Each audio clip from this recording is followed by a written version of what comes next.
To add a filter node to your n8n workflow, click the plus icon on the connector line after the node that holds your data and search for filter. Select it, and it will be placed directly in your workflow path, ready to analyze every item that passes through.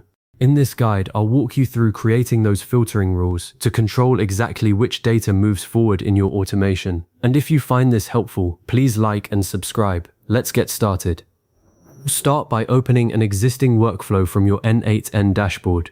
Click on it to open the visual editor. Take a moment to review the steps you already have running. Identify the specific node, whether it's a trigger like a webhook or a node like getMany from a database that contains the data you want to filter. The filter node needs to sit immediately after this data source so it has access to every field you want to check. For instance, if you receive a list of customer records from a CRM, the node that fetches that list is where your filter node will connect. When you add the filter node, it automatically receives all items from the previous step. Now you'll configure the conditions. Open the filter node settings by double-clicking on it. Here you'll see the condition builder. You choose a field from your incoming data. This could be a text field like status, a number like amount, or a date like created_at. Next, select a comparison rule. Common ones are equals for exact matches, contains for partial text matches, greater than for numbers or dates, and exists to simply check if a field has any value at all. Then, enter the value you want to compare against. For example, to process only leads with a status of qualified, you'd set the field to status, the rule to equals, and the value to qualified. The filter node checks each item individually. If the condition is true, the item passes through to the next node. If false, the item is dropped from that path. You can stack multiple conditions by clicking Add Condition and choosing AND or logic. Use AND when every rule must be true, like status is qualified and amount is greater than 100. Use OR when any one rule can be true.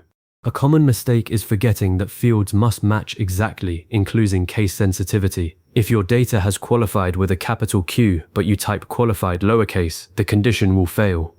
Check the actual data values by temporarily running the workflow and inspecting the incoming items in the output panel. Now test your filter. Run the workflow with sample data. After execution, click on the filter node and look at its output. You'll see two tabs, Items and Execution Data.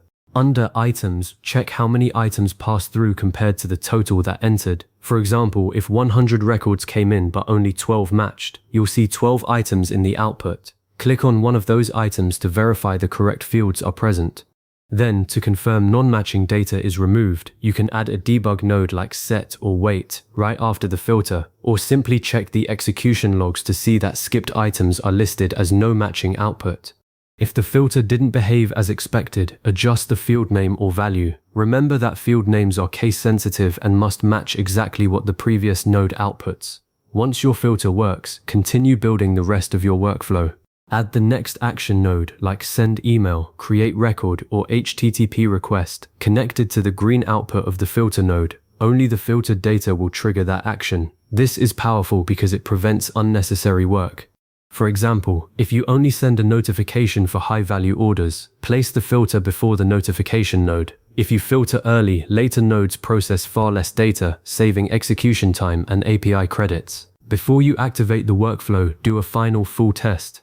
Run it end-to-end with live or realistic sample data. Confirm that only the expected items proceed to the final nodes. Then, click the Save button and toggle the active switch on. Your workflow will now run automatically based on its trigger, but only items that satisfy your filter conditions will move forward.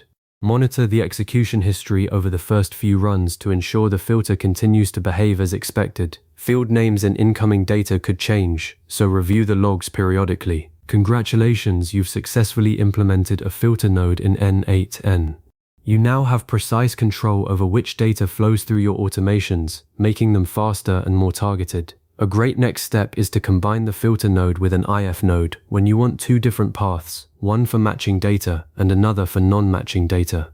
Or place a filter early in your workflow immediately after the trigger to reduce load from the very start. If you ever need a refresher, come back to this guide. Thanks for watching and happy automating.